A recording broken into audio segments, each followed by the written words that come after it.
नमस्कार साथियों, कैसे हो? आशा करता हूँ बढ़िया और प्रसन्नता के साथ हम कर रहे हैं 8 ग्रेड अभ्यास पुस्तिका कक्षा 5 अध्याय 2 एक चलो वाले रैखिक समीकरण।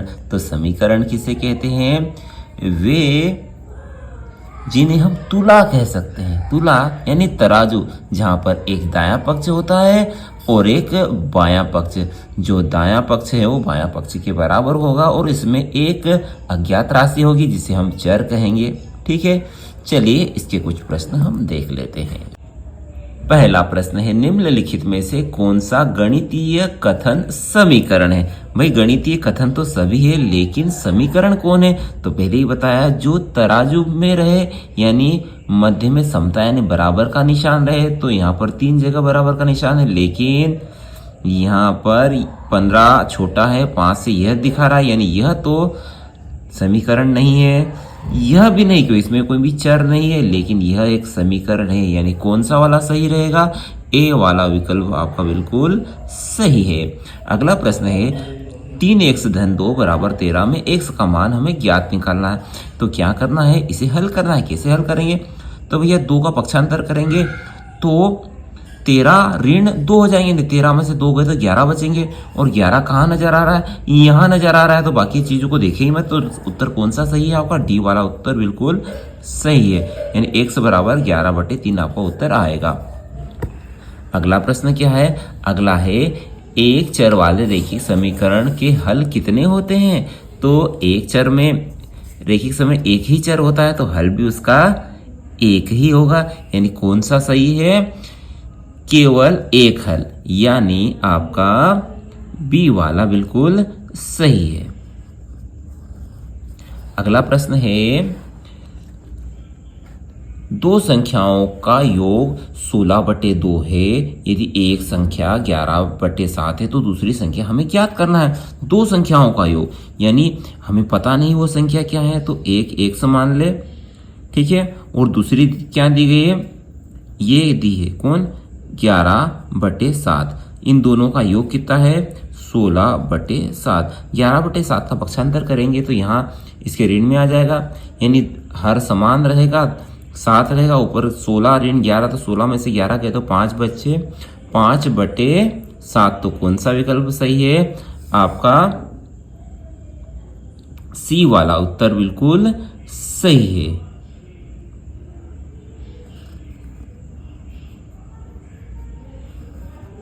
चलिए आगे देखते हैं। अगला है, हल कीजिए।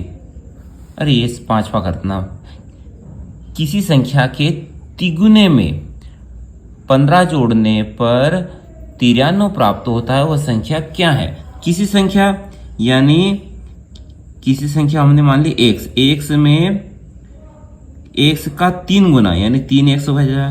किसी संख्या के तिगुने में यानी x के 3 गुने में 15 जोड़ने पर 93 मिलता है। यह समीकरण बन गया। अब इसको हल करना है तो 3x एज इट इज रहेगा और 93 ऋण 15 हो जाएगा। 93 में से 15 घटा दीजिए तो 13 में से 5 गए तो कितने बचे? 8 बचे। और 8 में से 1 गया तो 7 बचे। और x का मान आएगा 78/3। तो कौन सा विकल्प सही है? तो भाग दे दीजिए। 3 एकम 3, 3 दूनी 6, बचेगा 1, 18 हो जाएंगे। 3 6 18। तो उत्तर आपका आया 16। यानी उत्तर कौन सा सही है? ए वाला विकल्प आपका बिल्कुल सही है। चलिए छठा प्रश्न क्या बोल रहा है? छठा बोल रहा है कि हमें हल कीजिए। तो समीकरण को हल कर लेते हैं। समीकरण है 5x ऋण के 3 बराबर x धन के 2। तो क्या करें? दो चर एक साइड रखते हैं तो 5x एस 30। x का पक्षांतर किया यानी बराबर से इधर लाया तो x हो जाएगा ऋण का x। उधर 2 थे ही सही, 3 का पक्षांतर करें ऋण 3 थे तो धन 3 हो जाएंगे। और 5x में से 1x गया, असमान चिन्ह घटेंगे तो 5x में से 1x गया तो 4x बचेगा। और इधर दोनों समान चिन्ह तो भी जुड़ेंगे, 2 और 3 हो जाएंगे आपके 5। तो x का मान क्या आएगा? 5/4। ठीक है, क्योंकि x के साथ 4 गुणे में इसका पक्षांतर करें तो ये 5 के बटे में चला जाएगा। या दूसरे शब्दों में करें, पूरी समीकरण में 5 4 से हम भाग देंगे तो ये 4 कट जाएगा, इसके बटे में 4 रह जाएगा। यानी क्या उत्तर प्राप्त हुआ छठे का? 5/4। ये हमारे छठे प्रश्न का उत्तर प्राप्त हुआ। चलिए आगे देखते हैं। अगला प्रश्न है, किसी संख्या को 8 से भाग दिया जाता है तो परिणाम -3 प्राप्त होता है। संख्या ज्ञात कीजिए। अब माना वह संख्या क्या है? माना वह संख्या x है। ठीक है, ये x लिखा। अब जो प्रश्न में बोले वैसा करना है। किसी संख्या को 8 से भाग दिया, तो किसी संख्या को हमने x मान लिया, इसको 8 से भाग दे दिया। 8 से भाग दिया तो परिणाम -3 प्राप्त होता है। तो यह परिणाम -3 प्राप्त हुआ। तो वह संख्या ज्ञात कीजिए। समीकरण बन गया, ऐसे हल कर लीजिए। 8 का पक्षांतर करें या दूसरे शब्दों में करें, समीकरण में हम 8 का गुणा कर देंगे तो 8 का गुणा यहाँ भी होगा, यहाँ होगा, और इस 8 से ये 8 कट जाएगा तो बचेगा क्या? x बराबर -3 गुणित 8। तो 8 तिया 24 धन ऋण। तो क्या प्राप्त हुआ हमें? ऋण के 24। अगला प्रश्न क्या है? रमेश ने एक संख्या सोची। क्या सोची? माना x सोचा।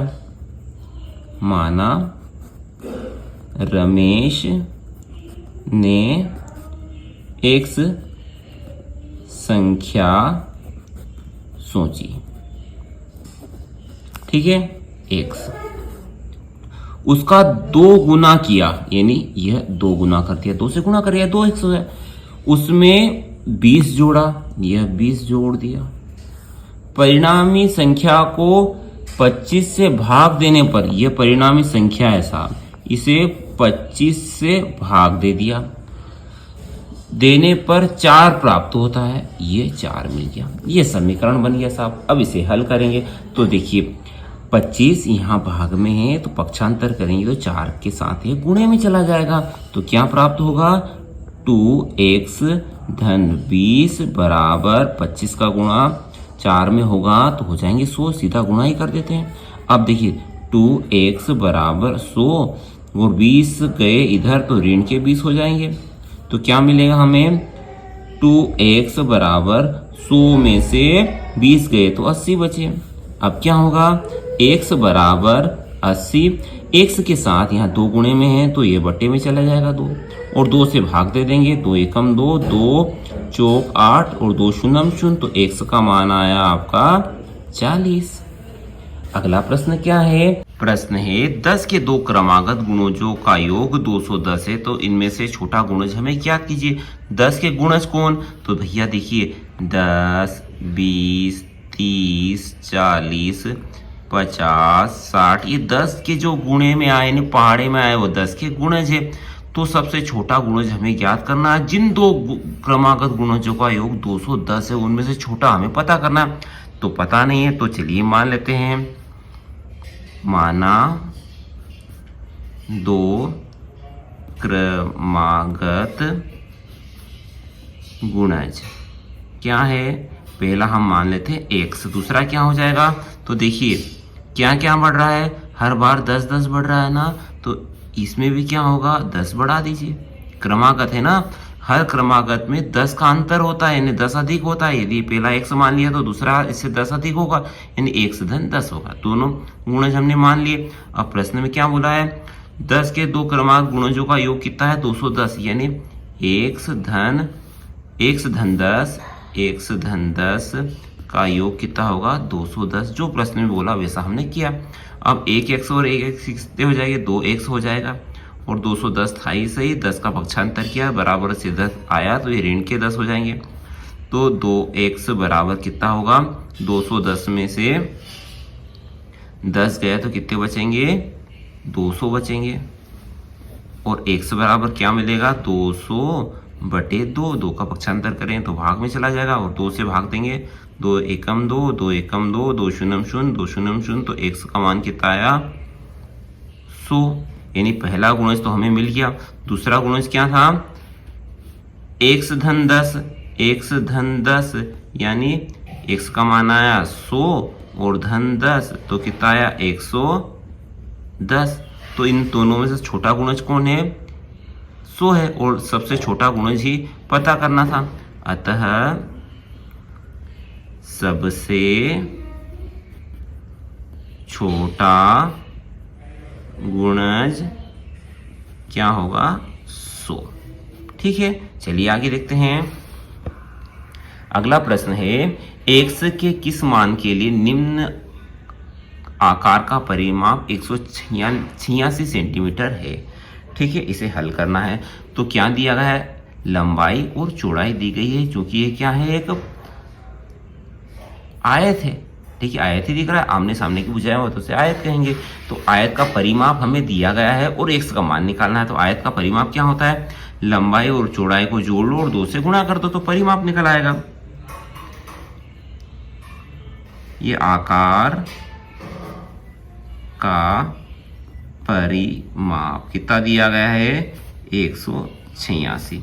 और परिमाप क्या होगा? 2 गुणित लंबाई धन चौड़ाई, यानी 2x धन के 66 धन 5x धन के 6। लंबाई और चौड़ाई को जोड़ दिया और 2 से गुणा कर दिया, जो कि 186 के बराबर रहेगा। 2 एज इट इज। अब ये 2x और 5x सजातियों को जोड़ लेते हैं, दोनों ही धन के, तो 2x और 5x हो जाएंगे आपके 5 और 2 7x, और 66 और 6 कितने हो जाएंगे? 6 और 6 12 के 2, हासिल का 1 6 और हासिल का 1 7 बराबर 186। अब यहाँ पर हम 2 को भगाना चाहते हैं तो 2 का गुणा इसके अंदर कर सकते हैं, या इस 2 को इधर ले आएंगे तो 186 के बटे में चला जाएगा। तो हम चाहते हैं 186 से इसको भाग दे देते हैं। तो क्या होगा? 7x धन के 72 एज इट इज। 186 में 2 का भाग लगाएंगे तो 2 9 18, 9 बार में, और 2 तिया 6, 93 बचेगा। तो अब क्या होगा? 7x एज इट इज, और 72 का पक्षांतर करेंगे तो ये 93 तो ऐसे ही रहेंगे, ऋण के 72 हो जाएंगे क्योंकि धन के 72 थे। तो 7x बराबर 93 में से 72 घटा दीजिए, तो 3 में से 2 गए, 1 बच्चे, और 9 में से 7 गए, 2 बच्चे। तो x बराबर क्या होगा?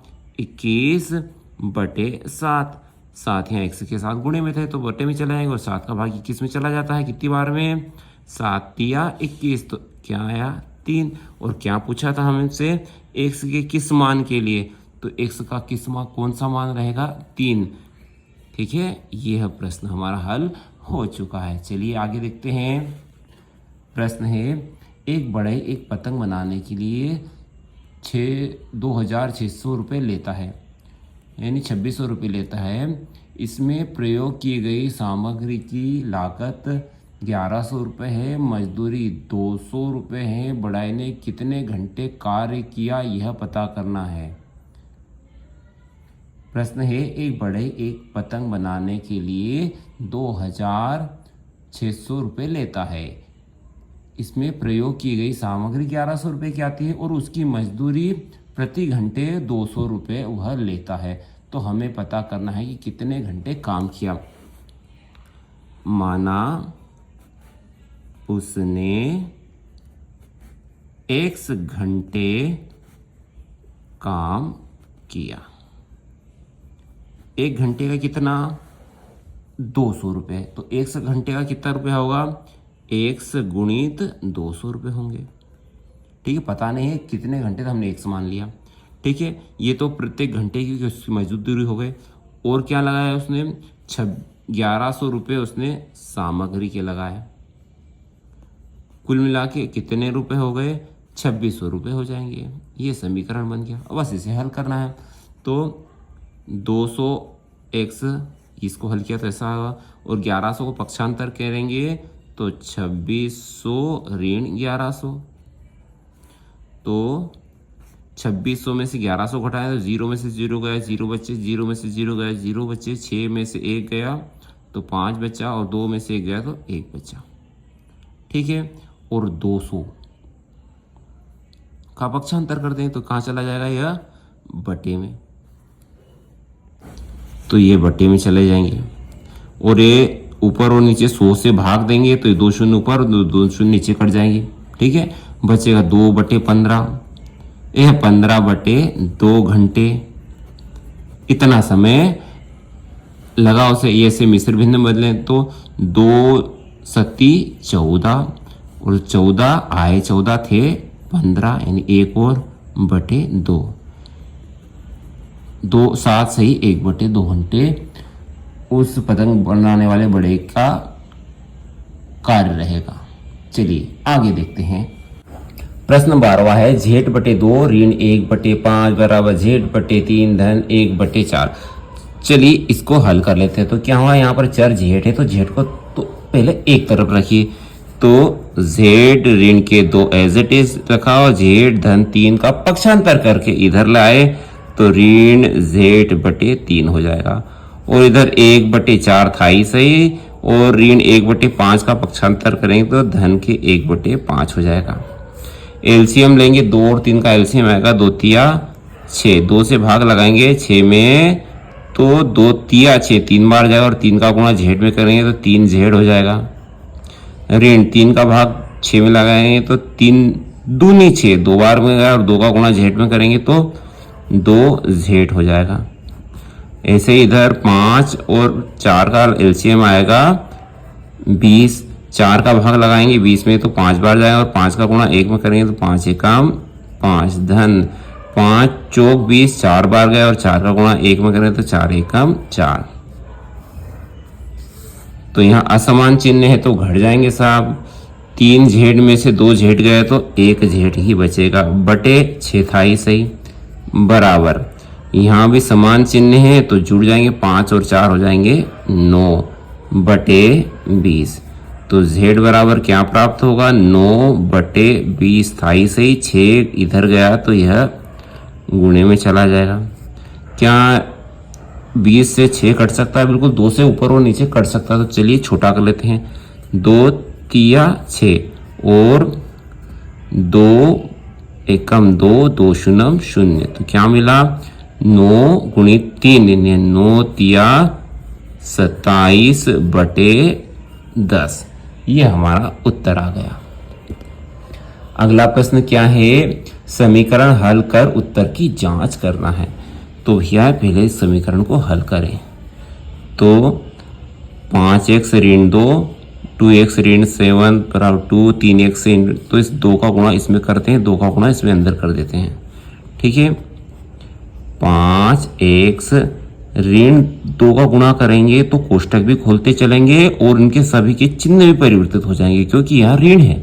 तो ऋण 2 का गुणा 2x में हो जाएगा तो ऋण के 4x हो जाएंगे, और 2 सती 14 और ऋण ऋण क्या हो जाएंगे धन, और इधर 2 तिया 6x और 2 एकम 2 धन 7/2। अब क्या करें, तो x एक तरफ रखिए। तो यही देखिए 5x में से 4x गए, असमान चिन्ह है तो घट जाएंगे, 5x में से 4x गए तो 1x बचेगा, और इधर का 6x आएगा जो कि ऋण का हो जाएगा। तो लिख ही देते हैं, 5x में से 6x गए तो 1 बचेगा, और इधर लाया तो इसका ऋण का 6x बराबर यहाँ कितना है, ऋण 2 है धन 7/2, और 14 का पक्षांतर के इधर आया तो ऋण के 14 हो जाएंगे। 6x में से 1x गया तो ऋण के 5x बचेगा, और इनके बटे कुछ नहीं है तो एक ही एलसीएम लेंगे तो 2 आएगा, और 1 का भाग 2 में लगाएंगे तो 2 बार जाएगा, और 2 का गुणा 2 में करेंगे तो 2 दूनी 4 हो ऋण के, 2 एकम 2 एक बार में जाएगा, और 1 का गुणा 7 में करेंगे तो 7 एकम 7, 1 का गुणा 2 में करेंगे 2 बार जाएगा, और 2 का भाग 2 का गुणा 14 में लगाएंगे तो 14 को 14 दूनी 28 ऋण के 28।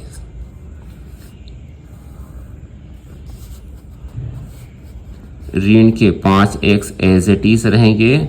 अब देखिए समान चिन्ह वाले हमेशा जुड़ते हैं, 28 और 4 हो जाएंगे आपके 32, और 32 में से 32 में से 7 गए तो फिर कितने बचेंगे आपके? 25।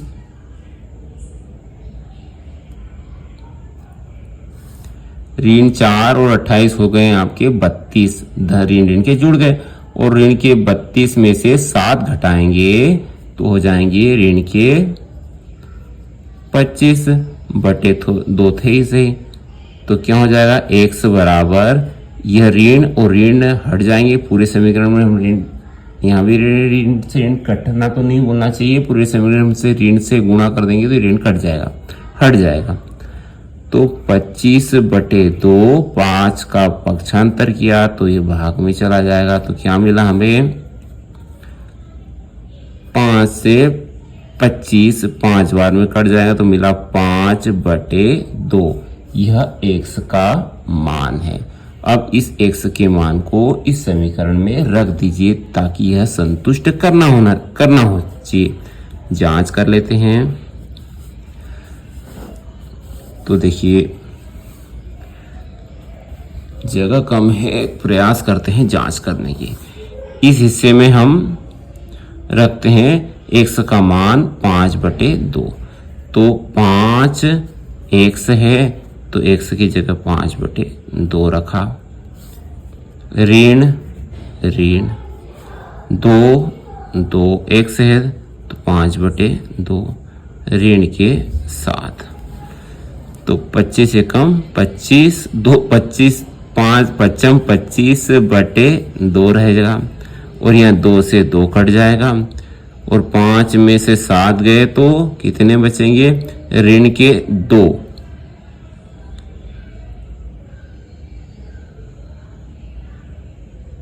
ऋण के 2, परंतु यहाँ पर ये 2 हम लिखना भूल गए, यहाँ 2 है बाहर। तो अंदर देखिए 5 में से 7 में से 5 गए तो ऋण के 2 बचेंगे। ऋण के 2 का गुणा भी 2 से होगा तो धन के 4 हो जाएंगे। तो कुल मिला के क्या प्राप्त होगा? एलसीएम लेंगे तो 1 रहेगा, 2 आएगा और 2 का भाग 2 में दिया 2 बार जाएगा और 2 का भाग 2 में दिया तो 1 बार जाएगा और 25 से कम 25 और यहाँ बचेगा 1 का भाग 2 में दिया तो 2 बार जाएगा और 2 का गुणा 4 में किया तो 2 चौक 8। कुल मिला के उत्तर मिला हमें 33 बटे 2। अब यही उत्तर हमें इस वाले हिस्से को हल करें तो मिलना चाहिए। तो देखिए 2 ऐसा कैसे लिखा?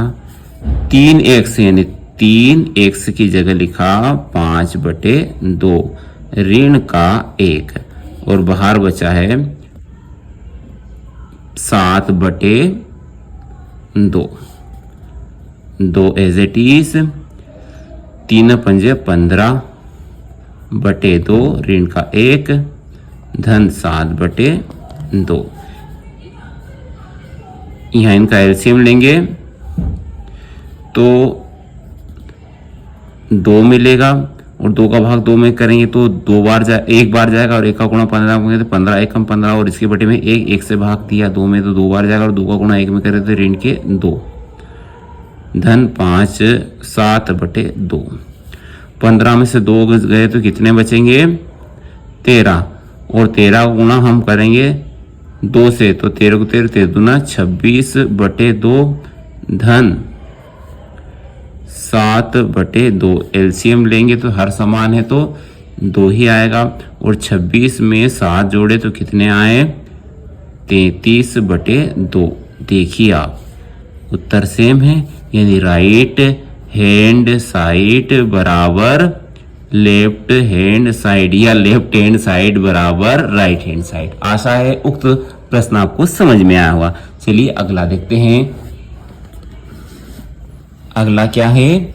अगला है एक माँ और उसकी 2 पुत्रियों ने एक कमरे का निर्माण 75,000 रुपए में कराया। ठीक है, तीनों ने मिलकर, एक माँ है और 2 पुत्रियों ने। अब बड़ी पुत्री ने अपनी माँ के भाग की धनराशि का 3/8 धनराशि का योगदान दिया। यानी माँ की भाग का कितना किया? 3/8।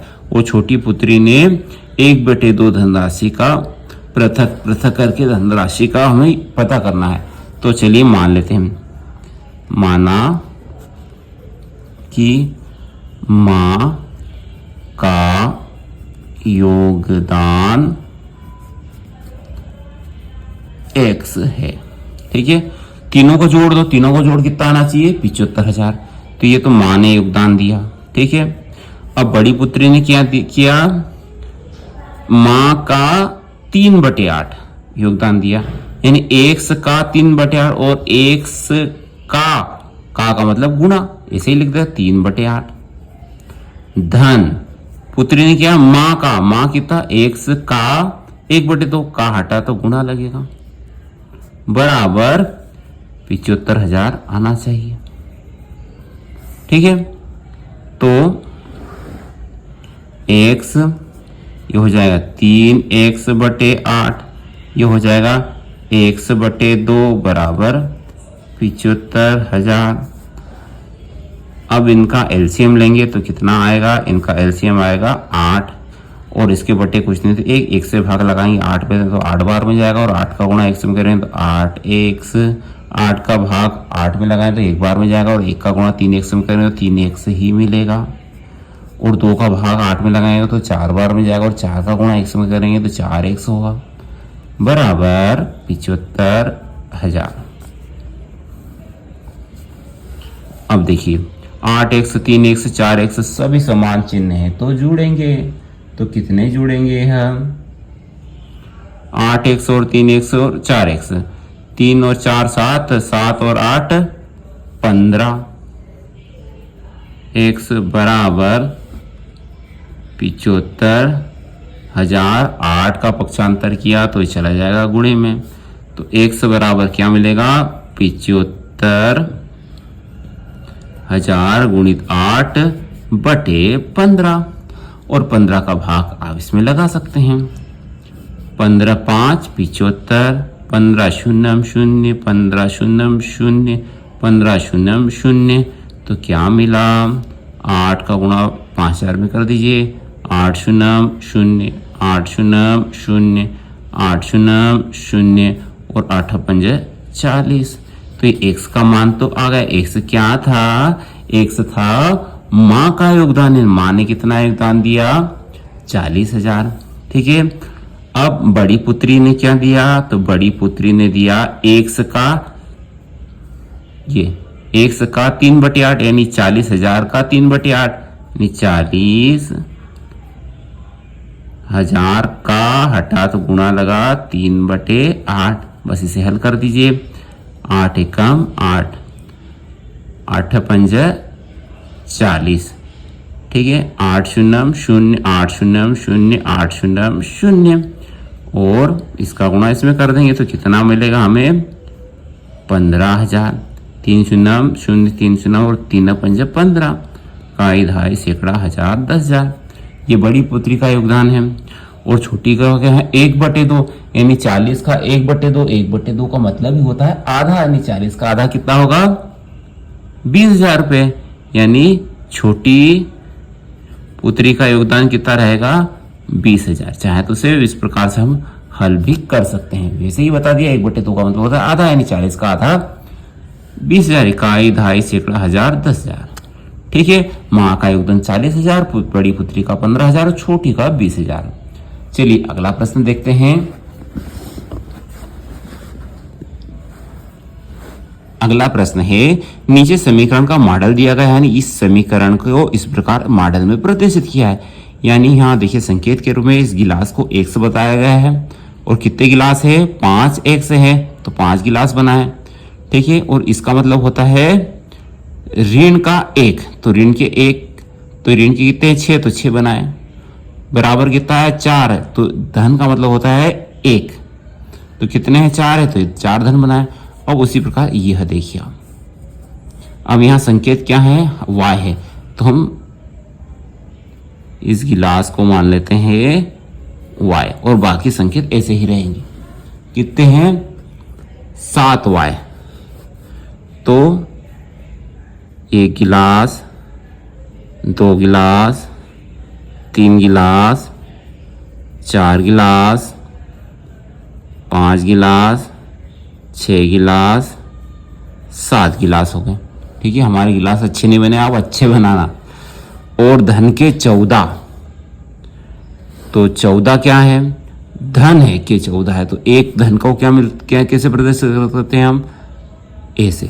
तो 1 2 3 4 5 6 7, 1 7 से 8 9 10 11 12 13, ये 14 हो गए। बराबर कितना मिल रहा है, 7, वो भी धन के। 1 2 3 4 5 6 7, ये बन गया हमारा इस वाले का मॉडल। अब इसका मॉडल देखिए आप, 5x ऋण 6 धन 6। ठीक है, x को हमें इसी मान ले, एक गिलास है नहीं, x 5x है, तो 1 2 3 4 5। ठीक है, ऋण के 6, एक को कैसे प्रदर्शित करते हैं, इस प्रकार से।